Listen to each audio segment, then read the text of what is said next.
জয়গুরু। অন্ধ হওয়া দুর্ভাগ্য বটে, কিন্তু যষ্টিচ্যুত হওয়া আরও দুর্ভাগ্য। কারণ যষ্টি অনেকটা চক্ষুর কাজ করে। স্কুলে গেলেই তাকে ছাত্র বলে না, আর মন্ত্র নিলেই তাকে শিষ্য বলে না।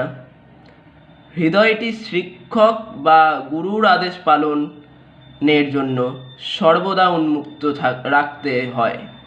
অন্তরে স্থির বিশ্বাস চাই, তিনি যাই বলে দেবেন তাই করতে হবে, বিনা আপত্তিতে, বিনা ওজরে, বরং পরম আনন্দে।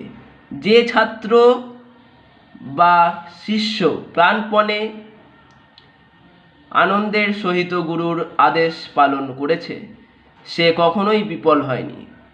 শিষ্যের কর্তব্য প্রাণপণে গুরুর আদেশ কার্যে পরিণত করা, গুরুকে লক্ষ্য করে চলা। যখনই দেখবে গুরুর আদেশে শিষ্যের আনন্দ হয়েছে, মুখ প্রফুল্ল হয়ে উঠেছে, তখনই বুঝবে যে তার হৃদয়ে শক্তি এসেছে। রাধাস্বামী, রাধাস্বামী, রাধাস্বামী।